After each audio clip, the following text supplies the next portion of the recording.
വല്ലാതെ വലയുകയാണ് കേട്ടോ. പശ്ചിമേഷ്യയിലുള്ള ട്രംപിന്റെയും ഇറാന്റെയും മുഷ്കിൽ. ഒരടി പിന്നോട്ടില്ല രണ്ടുപേരും എന്നുള്ളതാണ്. ഒരു പൂർണ്ണ യുദ്ധത്തിലേക്ക് കാര്യങ്ങൾ പോവുകയാണോ എന്ന് പോലും സംശയം. 10ാം ദിനത്തിലും ഇറാനിൽ അമേരിക്കയുടെ രൂക്ഷമായ ആക്രമണം. ബന്ദർ അബ്ബാസ്, സിറിക്ക്, ഇഷ്ഫഹാൻ ഉൾപ്പെടെ തന്ത്രപ്രധാന ഇടങ്ങളിൽ ആക്രമണ പരമ്പര.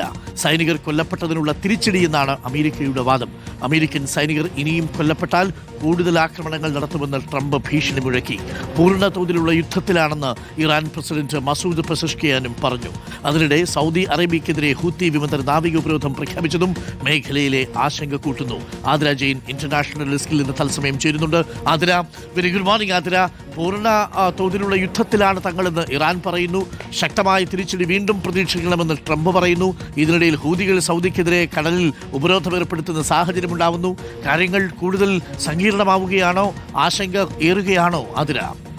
Good morning doctor Arunkumar. ആശങ്കയേറുക തന്നെയാണ്. കാരണം ആക്രമണത്തിന് ഒരു അയവുമില്ല. 10ാം ദിനവും അമേരിക്ക ഇറാനിൽ വ്യാപക ആക്രമണം നടത്തി. കഴിഞ്ഞ ദിവസം ജോർദാനിലെ സൈനിക താവളത്തിന് നേരെയുണ്ടായ ഇറാൻ ആക്രമണത്തിൽ 2 അമേരിക്കൻ സൈനികർ കൊല്ലപ്പെട്ടത് ട്രംപിനെ കൂടുതൽ പ്രകോപിപ്പിച്ചിരുന്നു. അതിന് മറുപടിയായി ശക്തമായ തിരിച്ചടി ഉണ്ടാകുമെന്നും ഇനി ഒരു അമേരിക്കൻ സൈനികൻ കൂടി കൊല്ലപ്പെട്ടാൽ ഇതായിരിക്കില്ല രീതിയെന്നും കൂടുതൽ ആക്രമണം നടത്തുമെന്നും ട്രംപ് മുന്നറിയിപ്പ് നൽകിയിരുന്നു.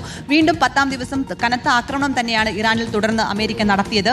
ബന്ദർ അബ്ബാസിലും ക്വേഷം ദ്വീപിലും സിരിക്കിലും കൊണാർക്കിലും എല്ലാം തന്നെ നാശനഷ്ടങ്ങളുണ്ടായി. വ്യാപക ആക്രമണം നടന്നു. ഗൾഫ് രാജ്യങ്ങളിലേക്ക് ഇറാനും തിരിച്ചടിച്ചിട്ടുണ്ട്. ശരിക്കും ഇറാൻ ഒരു യുദ്ധത്തെ പൂർണ്ണമായ ഒരു യുദ്ധ സാഹചര്യത്തിൽ തന്നെയാണ് നിൽക്കുന്നതെന്ന് ഇറാൻ പ്രസിഡന്റ് മസൂദ് പെസഷ്കിയാൻ പറയുകയും ചെയ്തു. കുവൈറ്റിലും ബഹ്റൈനിലും ഇറാൻ ആക്രമണം നടത്തി. ജോർദാനിലും ആക്രമണം നടത്തി. കുവൈറ്റിൽ വലിയ രീതിയിൽ നാശനഷ്ടം ഉണ്ടായതായി IRGC അവകാശപ്പെടുന്നുണ്ട്. ഹോർമൂസ് കടലിടുക്ക് സാധാരണഗതിയിലാണെന്നും ഇറാനിൽ ആക്രമണം നടത്തിയെന്നും ഹോർമൂസിൽ കപ്പൽ ഗതാഗതം സാധാരണ നിലയിലാണെന്നും US സെൻട്രൽ കമാൻഡ് അവകാശപ്പെടുന്നെങ്കിലും കപ്പൽ ഗതാഗതം മന്ദഗതിയിൽ തന്നെയാണ്. കഴിഞ്ഞ 24 മണിക്കൂറിനുള്ളിൽ 9 കപ്പലുകൾ മാത്രമാണ് ഹോർമൂസിലൂടെ കടന്നുപോയത്. മാത്രമല്ല ഹോർമൂസിൽ ഒമാൻ തീരത്തുകൂടി പോയ 2 കപ്പലിന് നേരെ ആക്രമണം ഉണ്ടായതായും റിപ്പോർട്ടുകളുണ്ട്. അതിന്റെ കൂടുതൽ വിവരങ്ങൾ പുറത്തു വരുന്നതേയുള്ളൂ.